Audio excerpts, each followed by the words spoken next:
What if I told you that all the troubles and crises Russia is having right now are not that significant compared to what's coming in the future? What if I told you that there is a ginormous problem Russia is facing and no one is talking about it? What if I told you that Russia is done? No matter how the war in Ukraine ends, no matter how bad or good Russian economy will turn out, no matter what, Russia is done. What if I told you that nothing can save Russia as a sovereign country? Would you believe me? Would you? And that's exactly what I want to tell you. And I want to prove my point with the help of a known Russian scientist.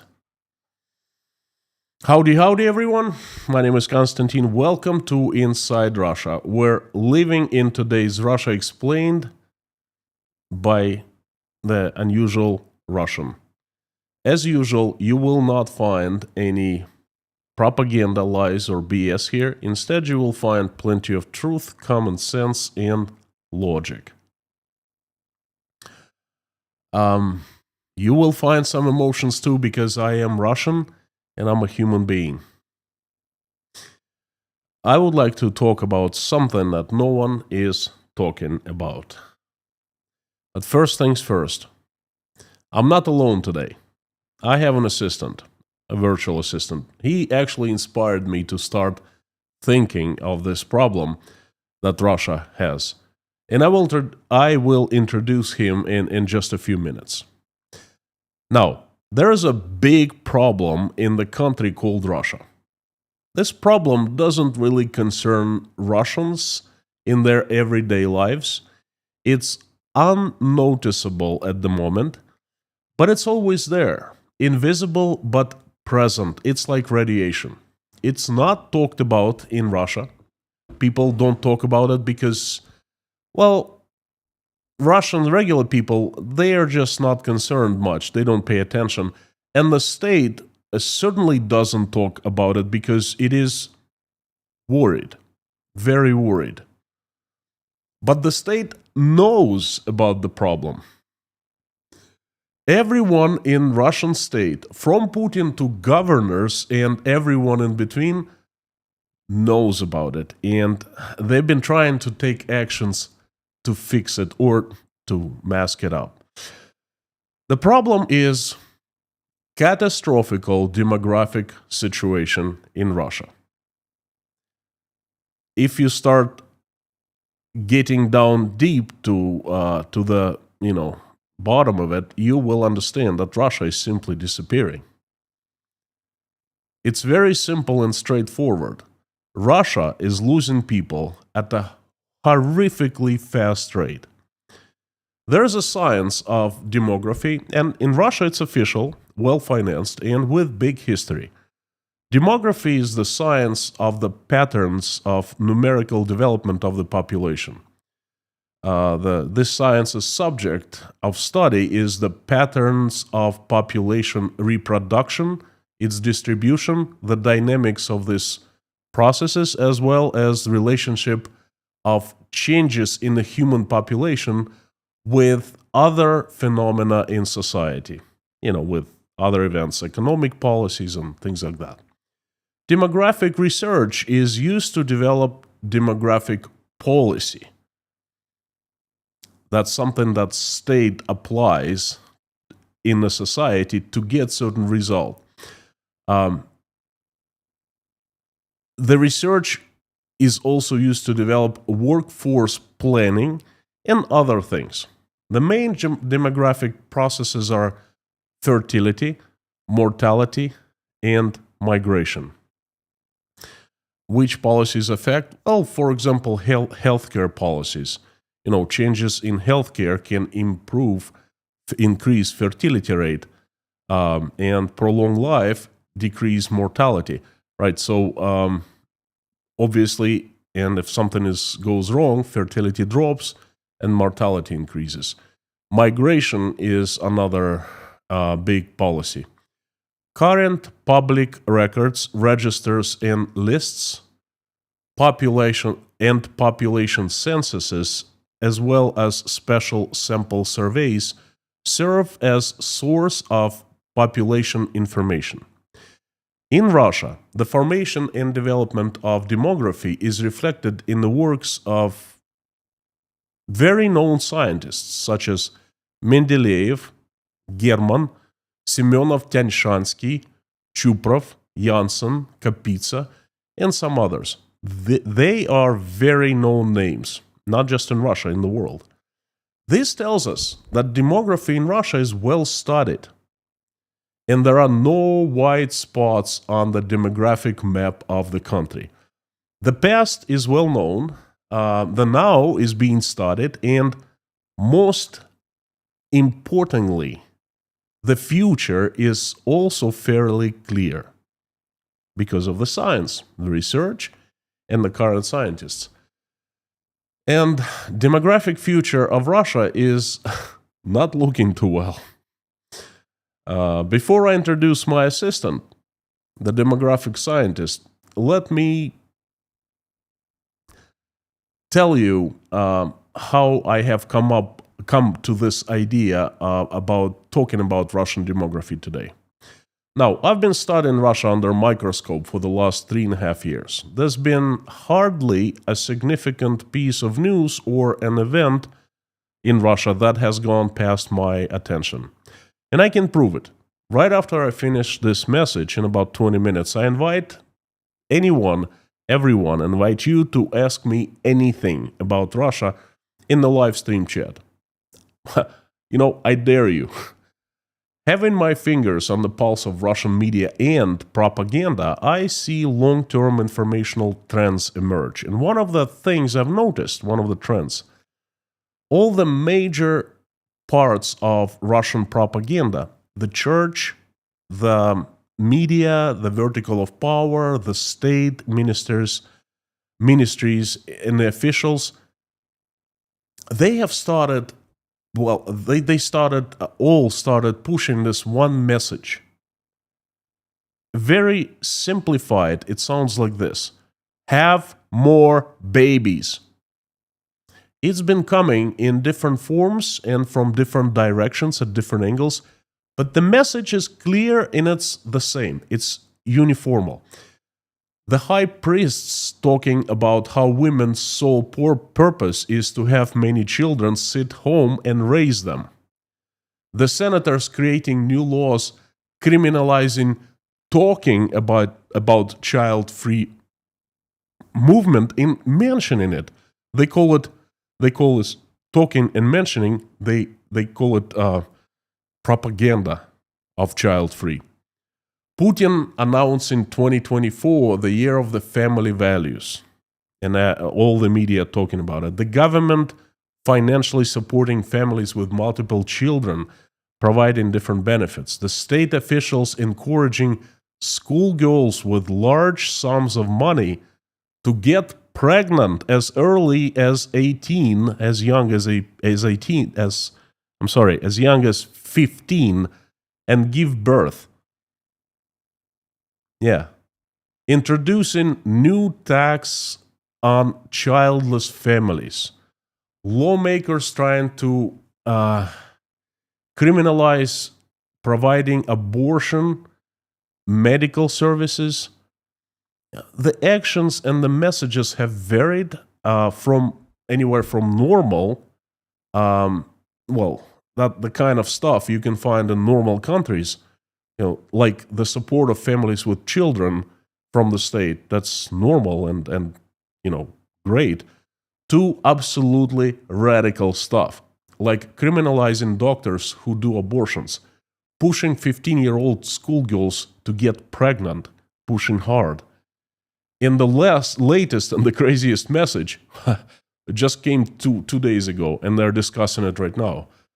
And I'll have it in the crazy weekend news update. It's coming instead of Friday. I usually have it on Friday. It's coming on Sunday this time, because tomorrow on Friday, obviously I'll be reporting on Trump meeting Vladimir Putin in Alaska.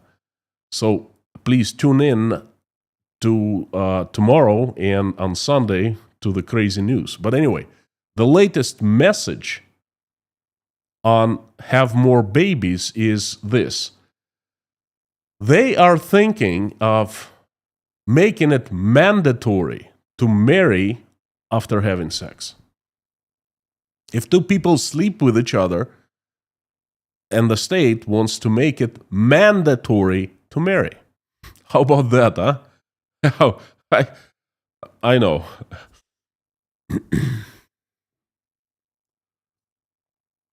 Folks, I'm not making this up. I'll have evidence on Sunday.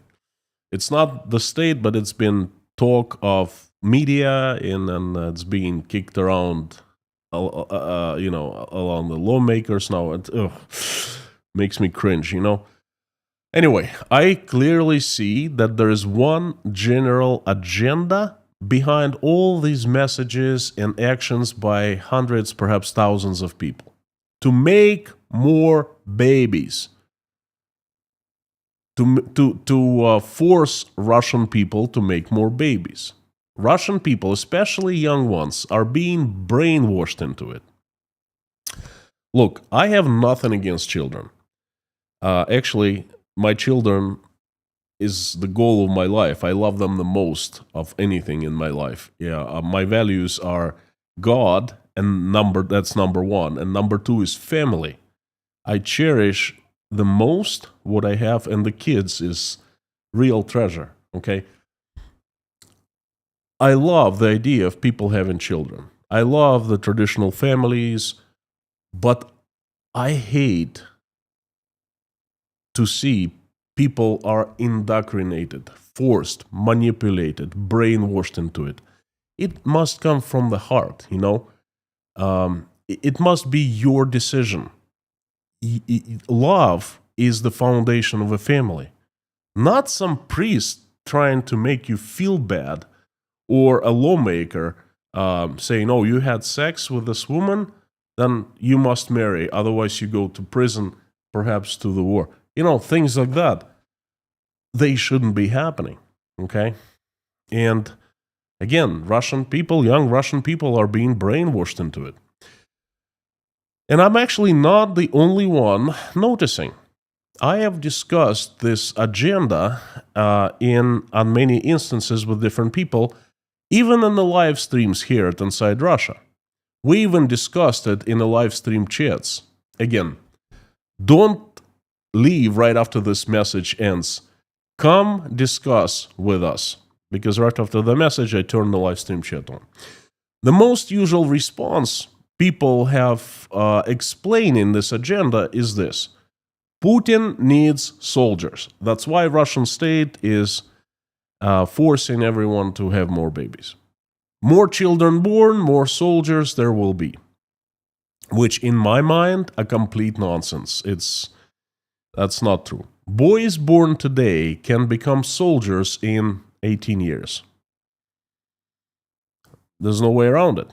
It takes time. They can't be 4-year-old soldiers or 2-year-old soldiers, And things will be different in 18 years, and Putin most likely will be gone. So he could care less for more soldiers in 18 years from now. Now, before introducing you the Russian demography scientist and talking about what's going on in Russia, I would like to take this opportunity and thank you, everyone who is the part of Inside Russia community. Thank you for watching, liking, commenting, and interacting, for the messages, for prayers, and for your love. Thank you for the coffees you buy me at buymeacoffee.com, for Patreon at PayPal. I give you a promise that despite being demonetized by Google, and tomorrow will be 1-year anniversary of my demonetization. By the way, I'll mention it in the news, I think, in a community post. Despite not earning anything from this channel from Google, I continue my stand against Russian government, against unfairness, against the war, and will continue telling you the truth. You have my word on it. Thank you from the bottom of my heart. Now, please meet Alexei Raksha, Russia's most known and best demographic scientist of today. Alexei is a model scientist. He's a very apolitical but very outspoken. He's a media personality. He gives a lot of interviews. The only topic he has spoken of is demography, of what he does, of what he knows, and he knows it very well. He was born, raised, and educated in Russia. Alexei is the reason I got interested in learning more of Russian demography. I simply connected the dots after I heard the data that came from this guy. Until May of 2025, Alexei Raksha spoke of the problem of the Russian demography freely. Well, not really a problem, but real crisis. And then in May, he was labeled by the Russian state as a foreign agent. This honest scientist was made the enemy of the state. Being a foreign agent in Russia today means to be forced into silence. It is a leash the state puts on you, and Raksha, if he still decides to remain in Russia, he can't speak freely. Because if he speaks on things that the state doesn't like, then he will be prosecuted. This status of foreign agent gives the state lots of rights to prosecute basically for nothing, just only for the desire to prosecute. Now, Raksha was made the foreign agent, and on top of that, another interesting event happened in July. Rosstat, that Russia's statistics agency, classified all demographical data in the country. What? I know. Now, Alexei Raksha has painted a very disturbing picture of Russia's future. According to Alexei, by the end of the 21st century, the population of Russia will be lower than 100 million people. Well, I really heard different numbers from him, and much earlier, a couple years earlier, I heard a different number. 60 million Russians will be population of Russia in the year of 2100. Now, look at the map of Russia. I want you to show it. Russia is in the red. It's the largest country in the world by territory, but only currently ninth by population. Its population is somewhere around 146 million people. And by the year of 2100, Russia might drop to the 28th position in the world. If, the worst happens and only 60 million Russians remain. Now, so you understand, two Chinese cities, largest cities, Shanghai and Chongqing, might have more people living there than in the entire Russia in the year of 2100. This is another picture I want to show. Is how population distributed through Russia. Notice, it's not 2100, it's 2025. It's right now, it's today. Check this out. You see these two very large peaks. One is huge and one is, a little smaller, but still big. These peaks represent Moscow and St. Petersburg. You will see that most of the population of Russia is concentrated in the European part of Russia, basically in the western part that is right next to Europe. Ukraine, Belarus, and other European countries. Then you have some people living in south of Russia. Rostov is the biggest city and then there's Krasnodar and Sochi and other cities. And then you see that there are a couple large areas, cities of Yekaterinburg, Novosibirsk, not too far from China, behind Moscow in the Urals and in Siberia. And that's it. That's it. This country, this big, it's basically empty. People in Russia live in very few places here.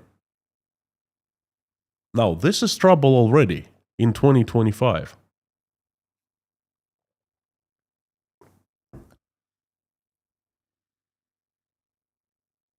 Instead of trying to steal more territories, lands from other countries, from Ukraine, they really should start thinking about using the land that they have, the more land than anyone else in this world, right?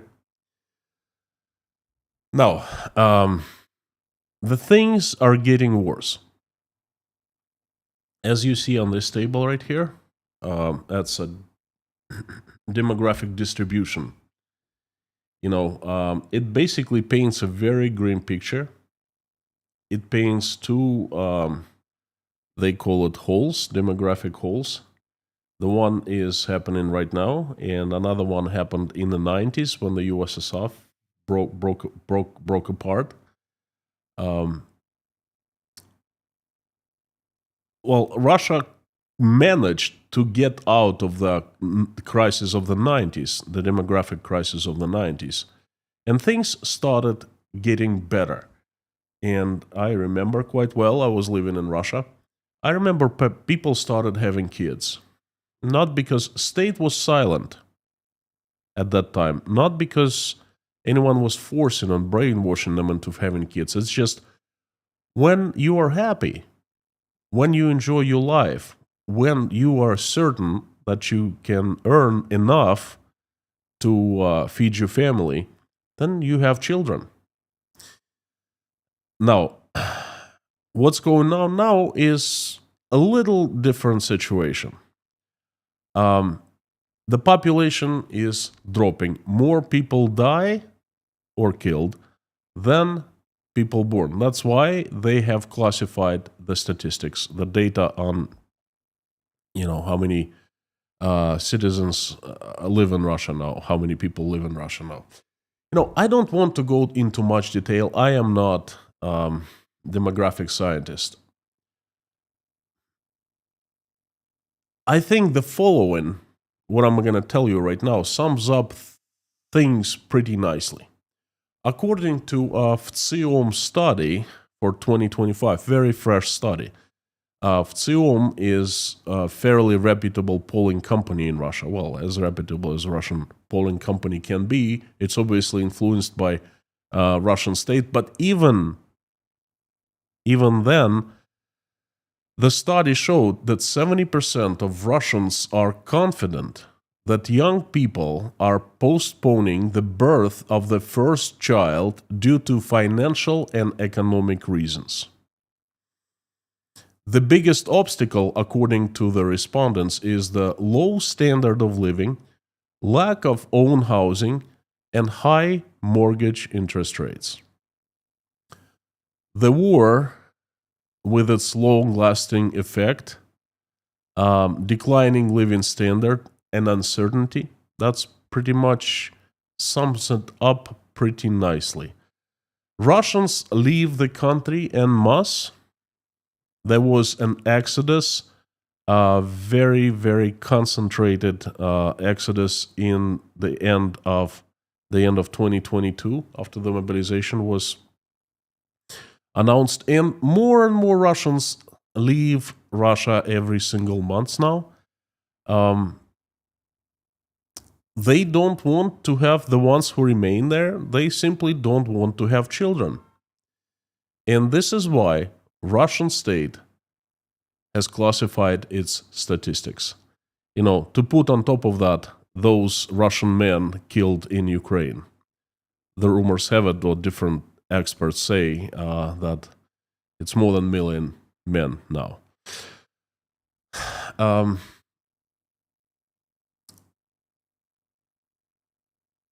This is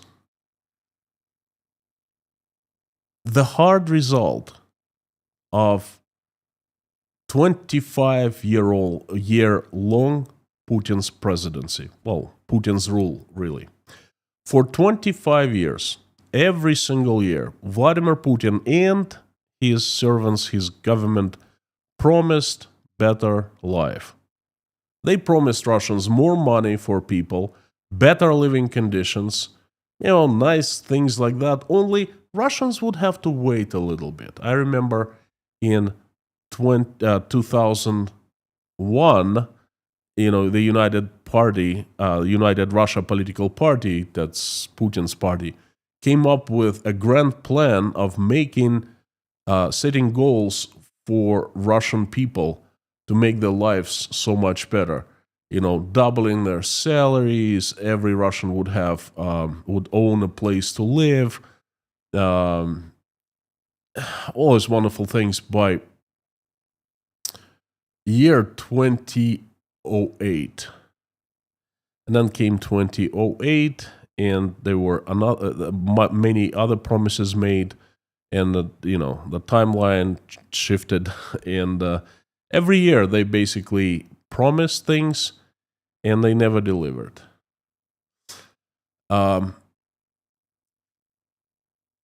This situation with demography is, you see, people vote with their lives whether to have children or not.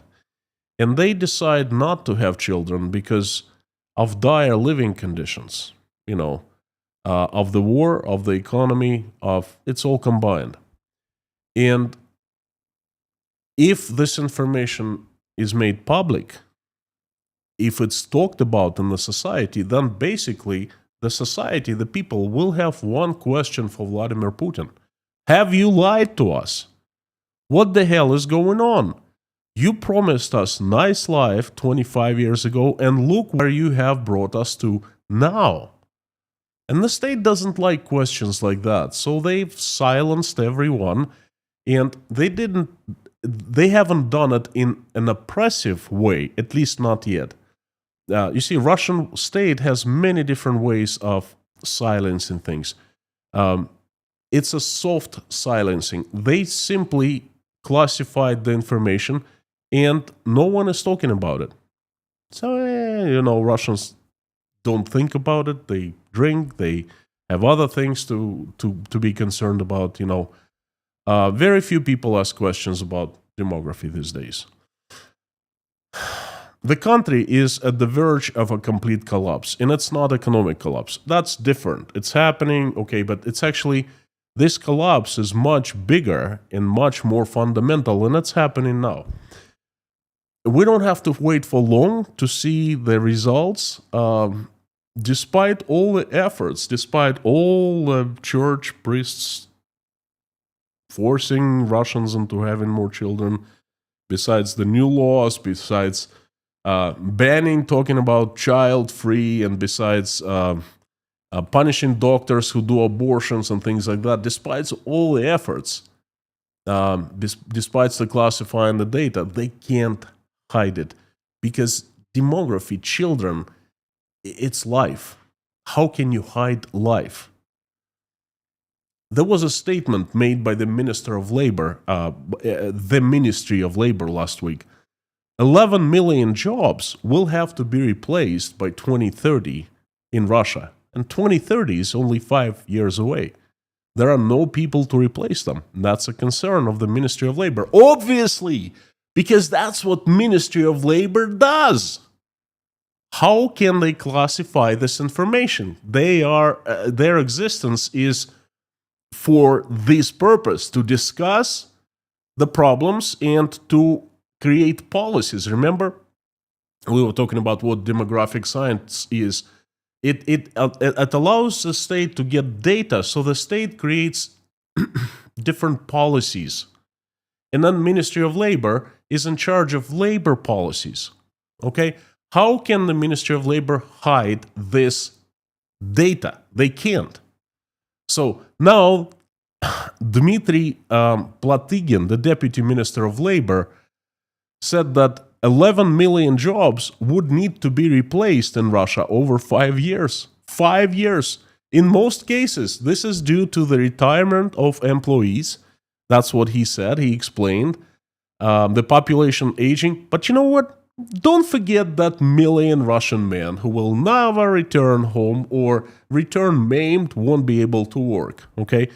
Don't forget that those million men who are alive right now, they will not have children. They will not have families. Don't forget of the millions who have fled Russia, just like myself, I've seen things happening around me as I was fleeing. I'm the witness. Don't forget that. That's not just to the aging, but aging is definitely also a big concern. Let me quote the good deputy minister. The forecast presents annual estimate of the specialists who will need to be involved in the industry by profession. And of course, graduates are the main source of personnel for replacement.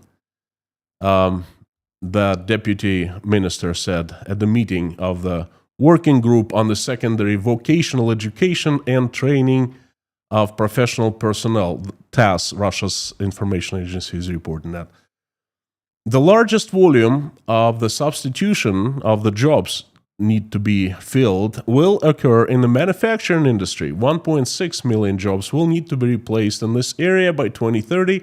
About 1.7 million jobs will have to be replaced in the education and healthcare sector industries, and Russia's economy need for human resources will amount to 70.43 million people by 2030. Where will they have all these people?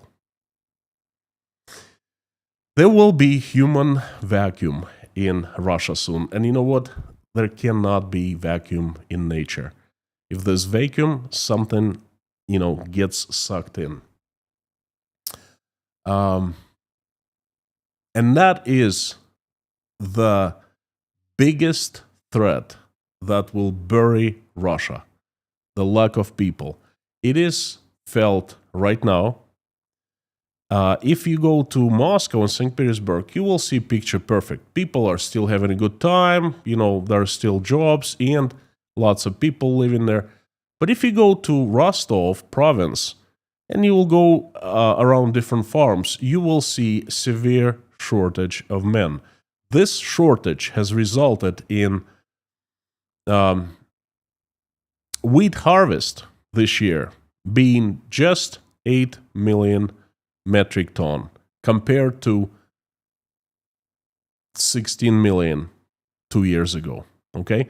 We are all seeing the results of what's been happening in Russia. And this will bury the country. This analogy with Titanic. Imagine Titanic's been hit by the iceberg, and those in the first class are having a good time. They go back to their dinners and music playing and dancing, and they do so for about 30 or 40 minutes. Everyone in steerage is submerged in water. Well, Russia is like that. Russian people are up there. They're dancing and eating and singing, but their ship is sinking. Okay? And from now on, Vladimir Putin has only one path for Russia. We discussed in the live streams of what the future holds for Russia. And I always said I don't know, because there's different things could happen. And I think I know now, thanks to Raksha. Putin has one path left for himself and for Russia. That path is take it under complete state control, basically turning Russia into a concentration camp, controlling people's lives in every way possible, including who they sleep with and what age they have children at. Mandatory. If that doesn't happen, then Russia will simply vanish. It's vanishing now, and we're seeing the effects now, and then the effects will be stronger, bigger in the very near future. 2030 is not too far away. Let's just listen to the Ministry of Labor of Russian Federation. A lot of people brought the USSR into the picture in Russia. They didn't like the situation in Russia, but then they were pitched this idea, oh, we should bring the USSR back. Guess what? We didn't have that stuff in the USSR. Children, having children or not having children was actually the freedom given to Russian people. Who to sleep with and when to marry was the freedom that we had in the USSR. It looks like we Russians are about to lose those freedoms. I believe that this demographic crisis is the biggest threat to Russia. And I also believe that Russia is done, because I don't see anything can be done to reverse that. The only thing they can try is to open borders and try to get as many migrants as possible, but not just to work, but become immigrants. But then, let's take Uzbekistan, 30 million people.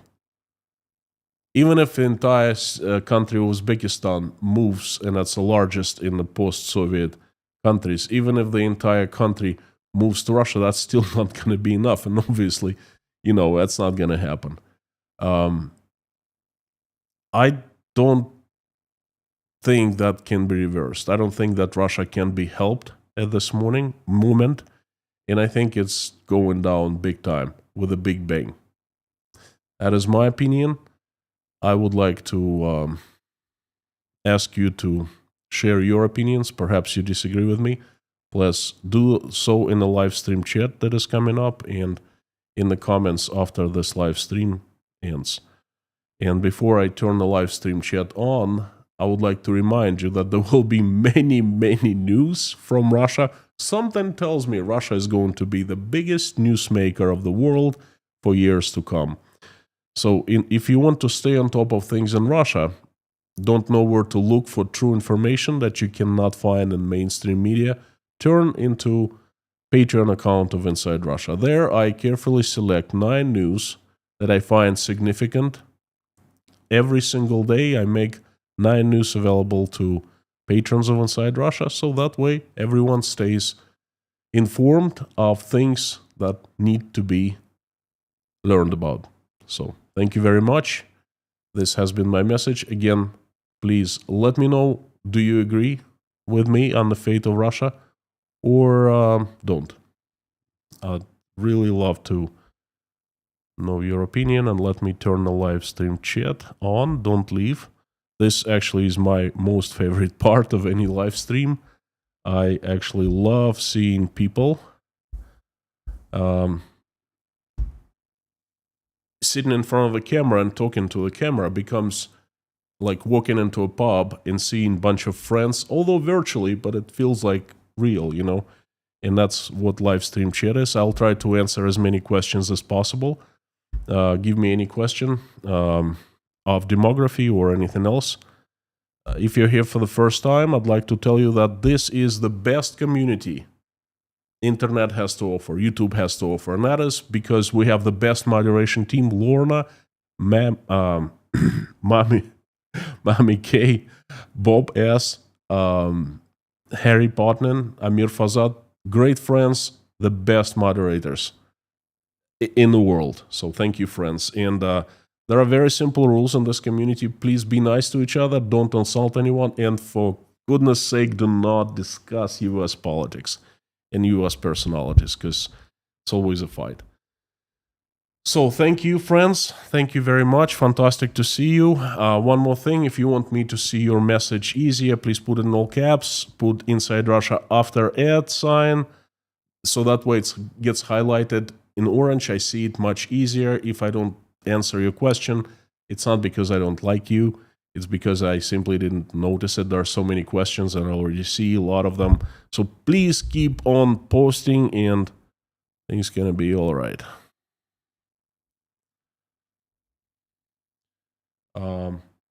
John McCahill, thank you so very much. There was a PayPal support. I appreciate very much. And a couple coffees from uh, Stefan Dooling. Thank you so much. Um, let me.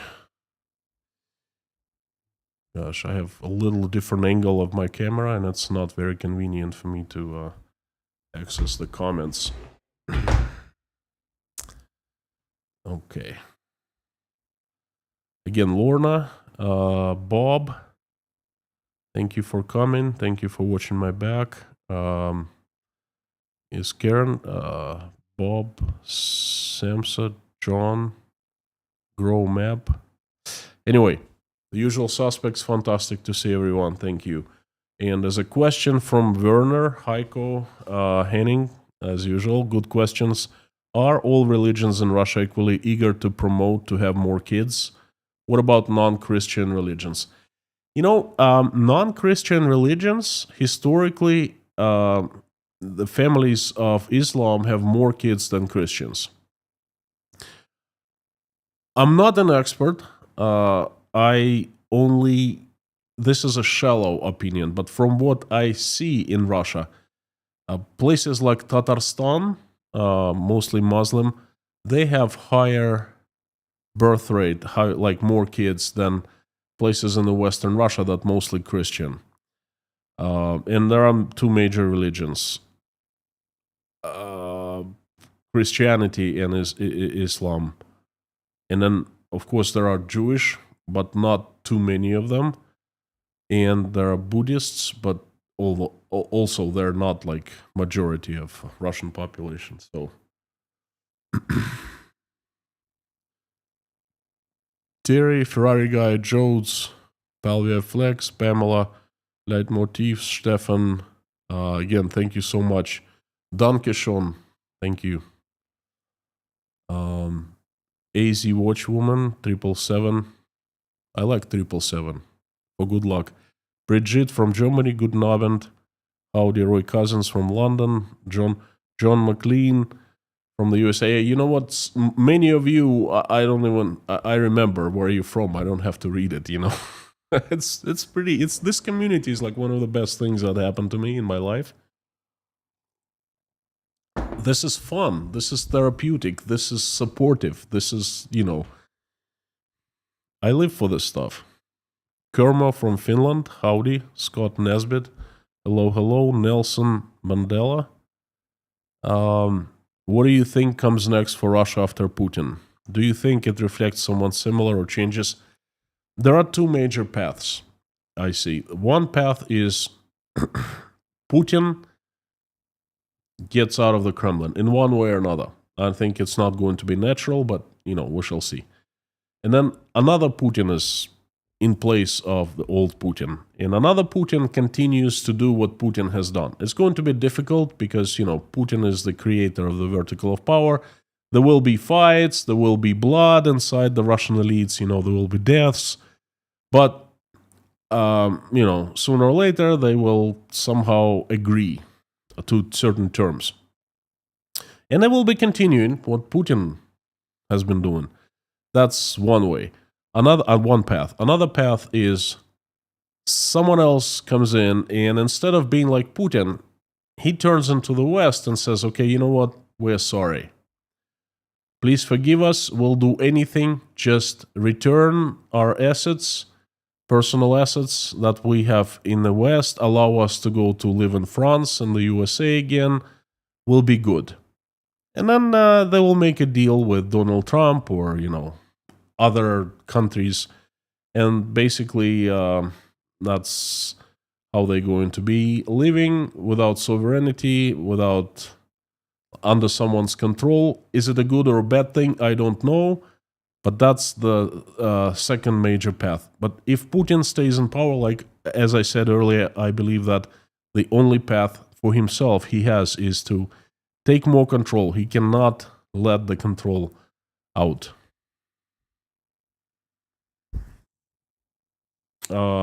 Just Terry, what is the age of consent? Look, Good question.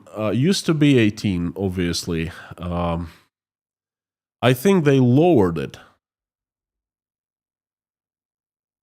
Okay, let's check it out. What is the age of consent in Russia?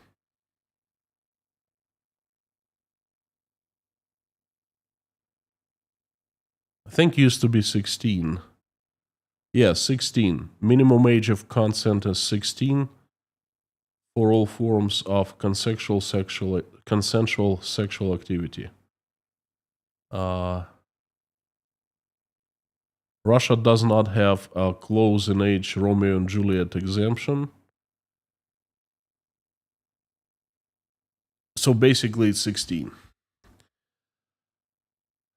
Which to me, it's kind of sick.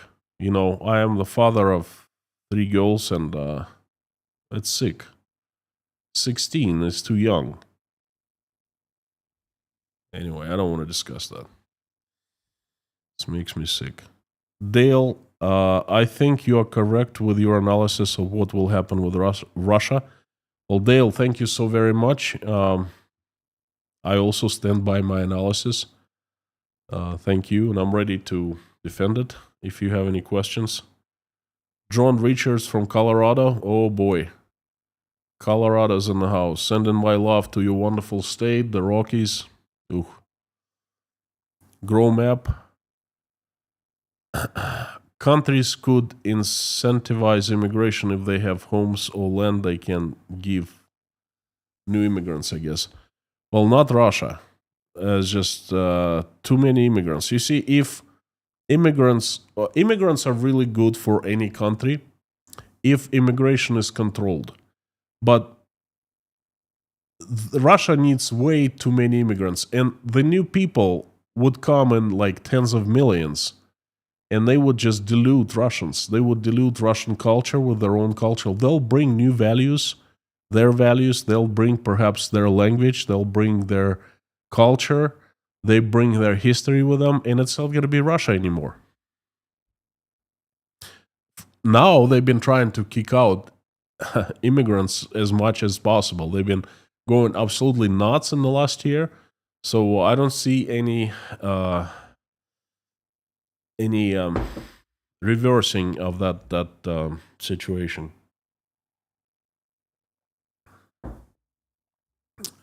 Ferrari guy, if you had to give advice to a Russian creating a plan B to leave, what are the top 5-10 most important things to pre-set up? I have done that so many times. I mean, it's no brainer.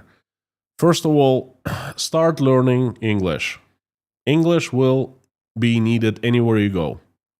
I myself, traveling all over the world, I have no problem being understood and understand other people because everyone speaks broken English.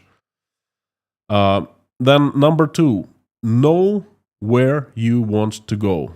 Number 3, start preparing in advance. Have a plan A, a plan B, a plan C. That's pretty much 3 advices. 5, 10, I don't know. The other ones are not that important. You know, try to save up as much as possible. Research the job market in the country where you want to immigrate to. Find like how your profession fares there. Perhaps you need to learn a new profession. It's possible these days very, very easily, actually. So start learning a new profession if you need to in advance. Don't wait until you come and land in a new country and then exhale and then look around and go, wow, what do I do now? That's too late, okay? So start early. That's one major advice. The biggest ones and the most important one.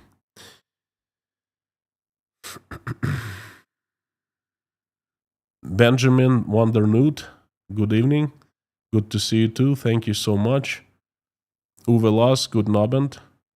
Scott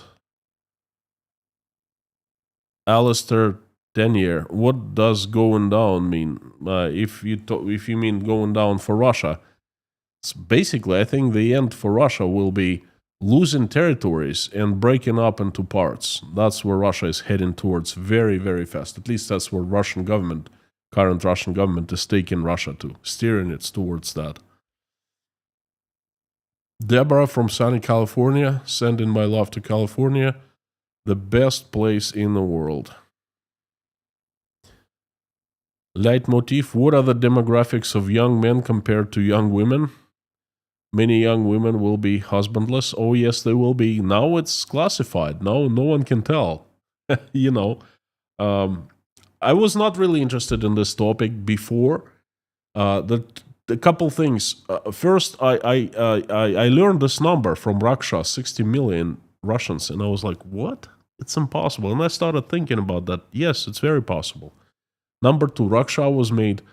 It was, the biggest, one of the biggest names in the scientific communities in Russia, not just in demography. He's young. He is. He presents well. He presents himself well in front of a camera.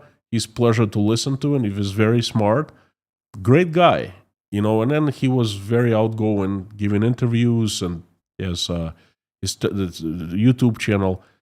So I started listening to him, and he was made a foreign agent with no good reasons. He's not foreign agent. He's acting on behalf of the good of Russia, and the Russian state doesn't like that. So they labeled him foreign agent. And the last thing was that they classified all the data, and that made me think a lot, Rudy, how would Russians react when Chinese and North Koreans would fill up the gaps? How would they react? I don't know. They would just shut up and be silent and sigh and say, sigh and, what can we do? What can we do? There's nothing we can do. That's probably what I'm going to say. The Chinese will tear Russia apart. They will take their lands back. Manchuria, and then I think they will start with Manchuria. Pinda the Peanut, Samsa Solman, howdy friends, John Richards, Gloria, Julian, howdy. Arnie Cyper, thank you for coming. Guy, howdy. Sam the Legend K, hello. Terry, demographics is a problem in most countries. In the USA, for the first time in history, the population declined, I think in 2025. You're right, in most countries it's a problem, but not as big as in Russia. I think the Chinese have a very deep demographic problem, but then the sheer size of the country, the sheer number of the people there, it's more difficult to control. But Russia is having by far the worst demographic situation. From 140 to 60 in 75 years. This is crazy. Leitmotif: fertility rates are declining in males worldwide. Russia has no problem with fertility. Russia is a problem is both a young guy and girl who live together or a family, they decide not to have children. That's too darn difficult. It's too darn uncertain. There's war going on, and they're trying to make it to survive, and then they simply they opt out from having children. That's the problem, not the fertility rates. Trucker Yano, Konstantin, I recently watched interview with economist Lipsitz by Ukrainian YouTube journalist. He was drawing strong parallels between pre-fall USSR with modern-day Russia. I'll give you a little secret, Yano. Lipsitz is my teacher. I studied economics by his books way back when I started my college. I respect him the most out of all Russian economists. In my opinion, every word comes out of his mouth is brilliant in truth. Okay, so I know I have watched a few videos myself, and most likely I saw that video. Just came out. He's in Lithuania now. So I am making these parallels myself. So we're basically thinking we're on the same page with him. So far, myself and Lipsitz are only two people who are bringing this up. I think it's very important because what was happening, Russia is making the mistake of the USSR, the very same mistake or mistakes. And then what was happening back then is happening in the very same fashion right now. Okay. Lipsitz is talking about it. I am talking about it. I want to make a video on that, remembering how I was living in the 80s and how I'm living in 2025 now, and that kind of feels the same. Okay, but you are so right on. And great, watch more Lipsitz videos. He's like all over the internet as far as I know.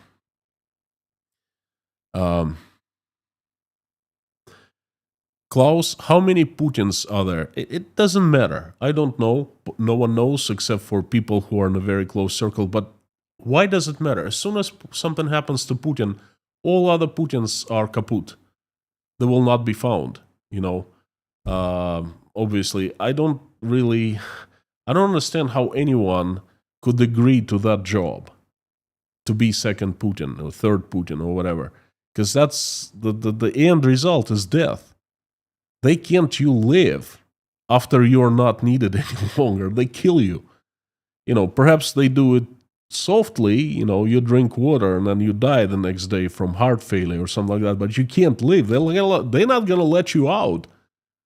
This is like the worst death sentence. That's what it is to be Putin.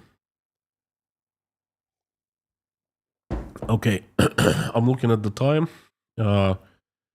Thank you so much, Sam, for your question. We do for your call. You can do like better in the likes department. Thank you so much. By the way, if you haven't liked this video, now it's a good time to do it.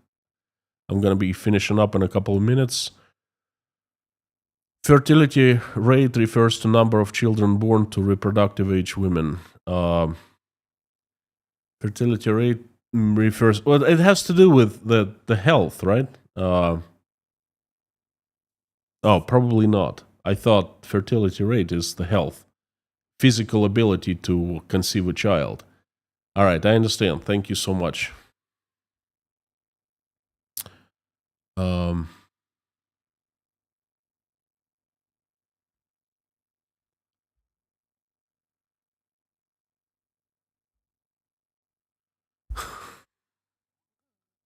I love this comment. I just absolutely love it. My favorite Kremlin propagandist. Did I just propagate for the Kremlin? Folks, there's something. Probably it's me. I mean, did I say anything good for the Kremlin? Did I, nice. Enlighten me, please. I am so glad this comment I saw that, fantastic. Lorna, thanks for getting rid of this guy. Geriatric Boomer QC is probably from the Kremlin himself, but that's funny. How do you explain me being the Kremlin propagandist? That's insane. I love it. I love when people say stuff like that, You're absolutely nuts. Daniel McInnes, howdy.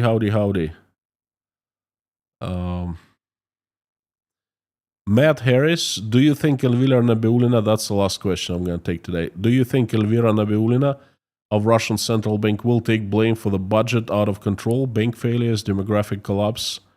Asked from the Central California. Sending my love to Central California. I went to UC Davis for some time, so I've been not too far from you probably. Long time ago that happened, 1996, but hey, it happened. I do think that Elvira Nabiulina will be the first one to take the blame. I don't think she will be the only one, but she'll be the first one. All the people who were sitting at meeting took place 2 days ago. I watched my live stream yesterday. It's called "Who Will Be the First Scapegoat?" This is exactly what I was talking about. But in a nutshell, Elvira Nabiulina has done very good job at keeping Russian economy alive. She is not to blame. Okay, what is to blame is the crazy war. Vladimir Putin, who ordered the war, who started the war. The Russia as a state spends so much war on the war and earns so much less due to the sanctions, limitations that have been placed by the world onto Russia. I mean, what can Elvira Nabiulina do? She's been stabilizing information as much as she can in the last 3 years. Nothing can be done.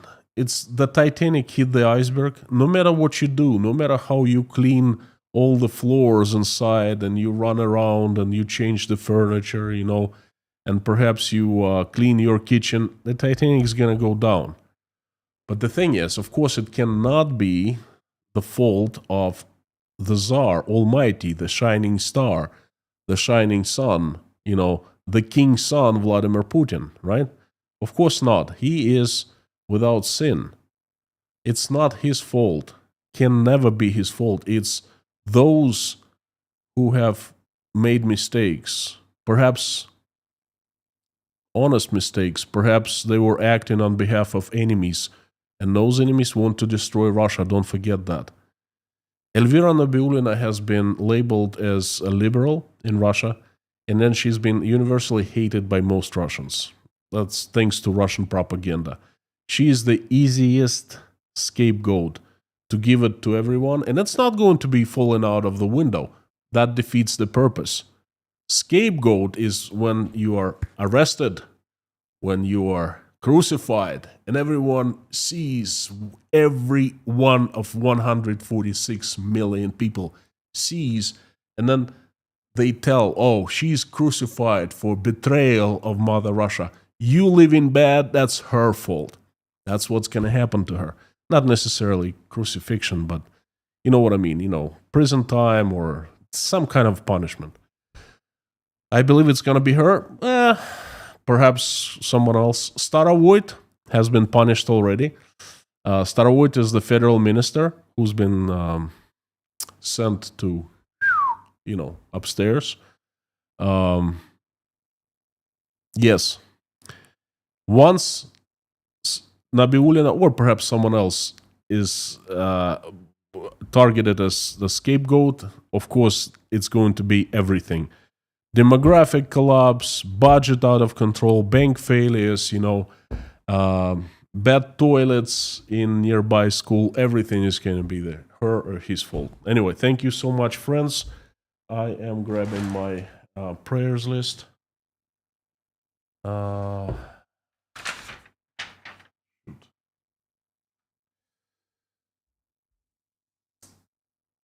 But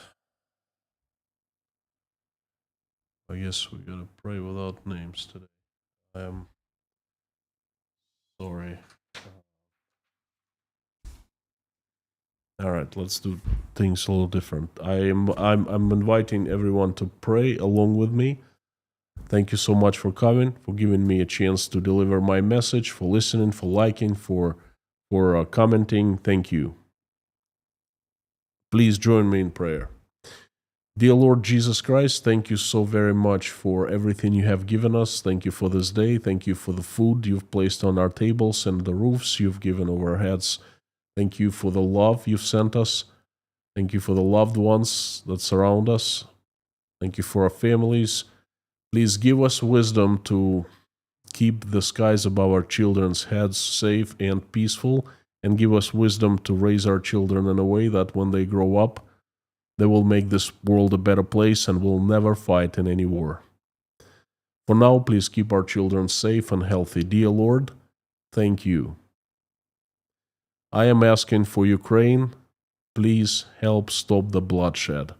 Reach out and touch the hearts and souls of those responsible to make decision to stop the bloodshed and fill their hearts with love, mercy, forgiveness. Make the hearts softer. Remind them that they're still human beings with love in their hearts, so they wake up from this lethargic sleep and make the decision to stop the bloodshed, to stop the war. Please help every single Ukrainian who has been affected by this terrible tragedy and a crime. Answer their prayers and make their wishes come true. Please help my country, Russia. Assemble the army of your strongest angels with sharpest swords, and have Saint Michael lead that shining army down to the earth to get rid of the demons who have hijacked my country. Please have the army of the angels led by Saint Michael get rid of the demons and send them to hell. We know the demons by their names and by their faces. Have your best angels come and help Russian people to run their country so it's peaceful, loving, and respecting again.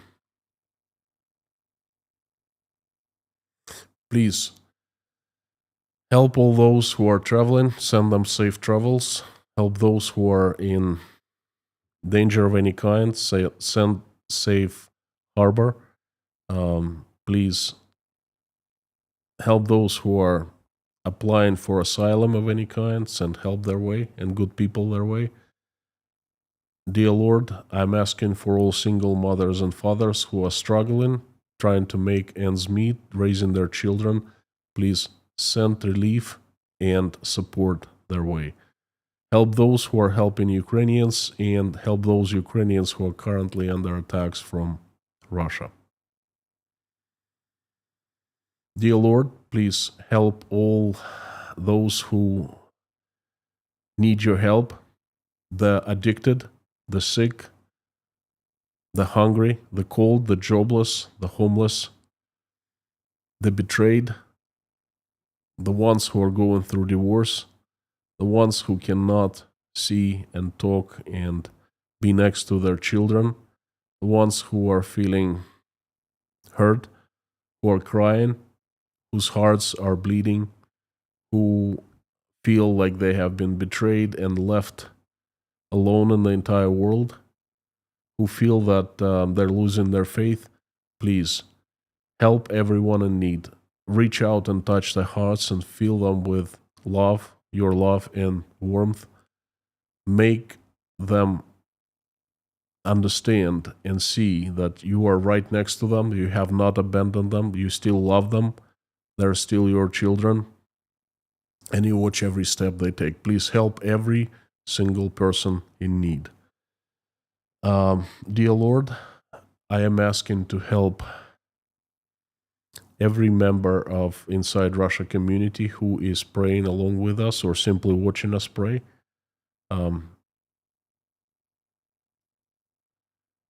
Answer everyone's prayer and make everyone's wish come true. And also please help every single person who is on my prayers list and every single person who is in the heart of or hearts of people who are watching and praying right now and who need help, who needs help. Thank you so very much, dear Lord Jesus Christ. Amen. Thank you, friends. Thank you for coming. Big day tomorrow. I would like to remind you that Vladimir Putin, it looks like he is flying to Alaska, which is very odd. Okay. I would like to make an announcement for tomorrow's video or live stream. I'm not sure what it's going to be, but I have figured out what Vladimir Putin wants in Alaska. I have figured out why. Oops.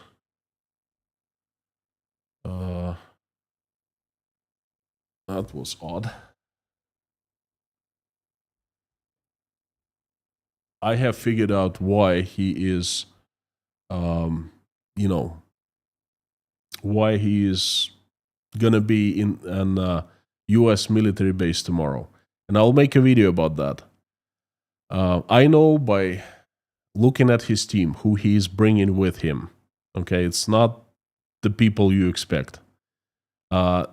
This number of people, certain people, they speak louder than the people speak louder than words. Okay, so please tune in tomorrow.